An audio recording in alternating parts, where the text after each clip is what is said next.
विश्वामित्र जी सोचने लगे मन में कि अरे प्रभु, एक तरफ आप कहते हो कि घर को छोड़ दो तो मैं मिलूंगा श्याम भैया, परमात्मा कहते हैं मुझे प्राप्त करना है तो वन चले जाओ।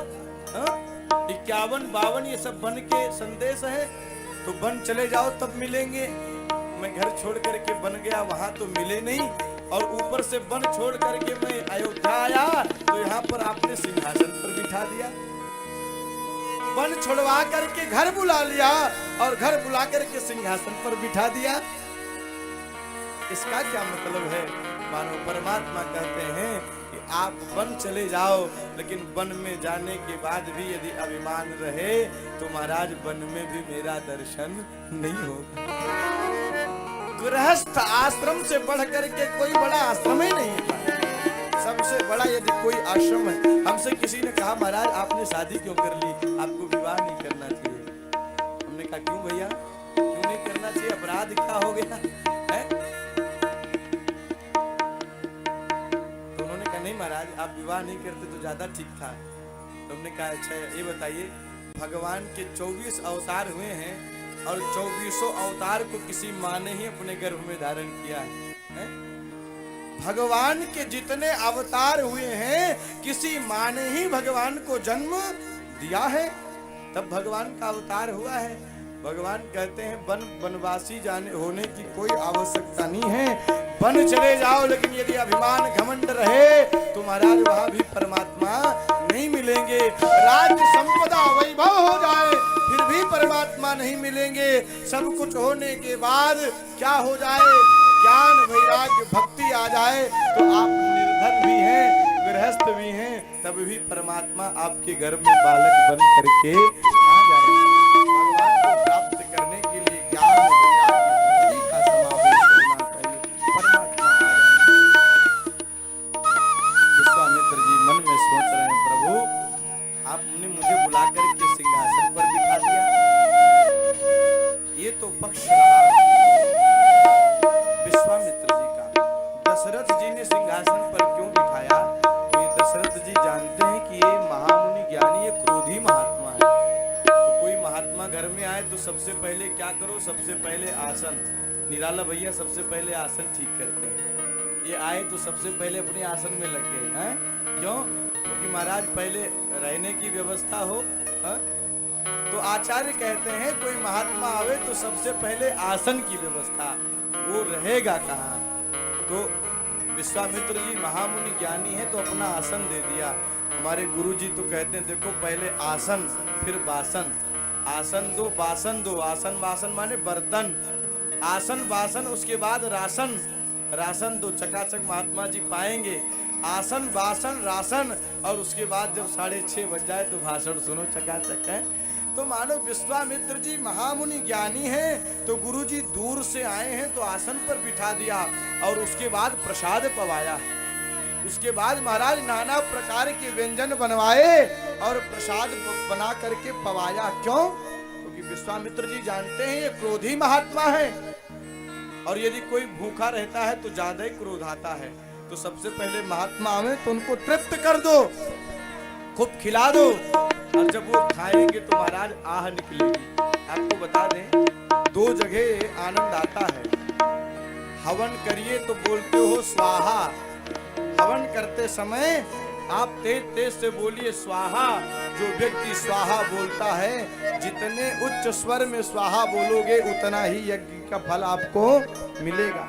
भोजन कराते समय आचार्य गुरु के मुख से हवन करते समय स्वाहा, और महाराज भोजन कराते समय महात्मा जी के मुख से आहा, ये दोनों शब्द यदि निकल जाए तो आपका मानो कल्याण हो गया महाराज, इसमें संदेह नहीं।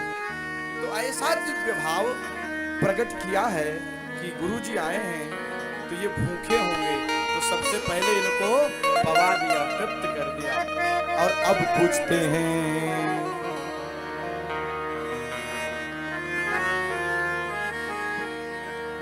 तुम्हारा किन्हीं कारण आगमन,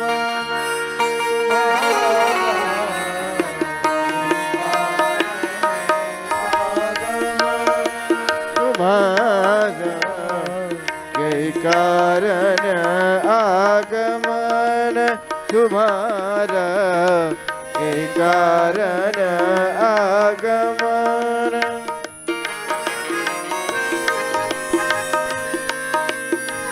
कहूँ सो करत न लाऊ बारा, कहूँ सो करत यही कारण आगमन तुम्हारा यही कारण आगमन तुम्हारा यही कारण आगमन। गुरुजी जब तृप्त हो गए तब पूछते हैं गुरुदेव आपका आना क्यों हुआ? यही कारण आगमन तुम्हारा। हे गुरुदेव आप किस लिए आए हैं? विश्वामित्र जी ने कहा राजन, दुष्ट लोग यज्ञ नहीं करने दे रहे हैं, इसलिए मैं आपके यहाँ याचना करने के लिए आया हूं। दशरथ जी ने कहा गुरु जी क्या कर सकता हूं? मैं चलूं, चतुरंगिणी सेना को साथ ले चलूं, क्या करूं? गुरु जी ने मना कर दिया, नहीं राजन, हमें ना आपकी आवश्यकता है ना आपकी सेना की आवश्यकता है, ना आपकी आवश्यकता है ना आपके सेना की आवश्यकता है। दशरथ जी ने कहा गुरुजी फिर मैं क्या कर सकता हूं, आप मेरे यहाँ क्यों आए हैं?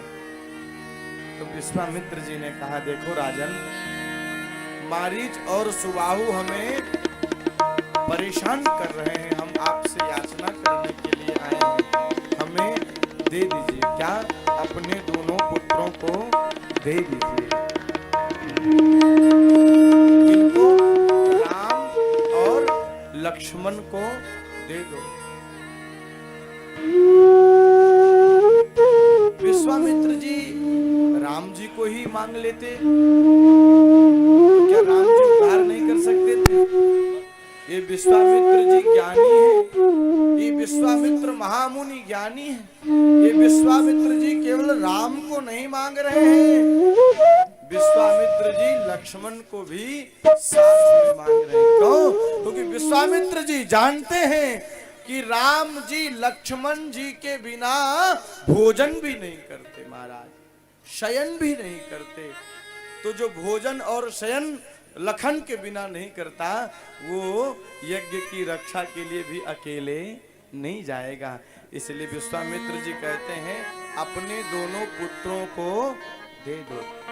आपको बताएं, इतना जैसे सुना है कि आप अपने दोनों पुत्रों को दे दीजिए, मानो जैसे कोई वृक्ष बसंत ऋतु को प्राप्त करके हरा भरा हो जाए और उसके बाद कोई आकर के काट दे। महाराज आचार्य कहते हैं गुरु को प्राप्त करके अभी अभी चक्रवर्ती धर्म सम्राट हर्षट पुष्ट हुए थे, इतने में जैसे सुना कि राम और लक्ष्मण को दे दो, मूर्छित हो गए।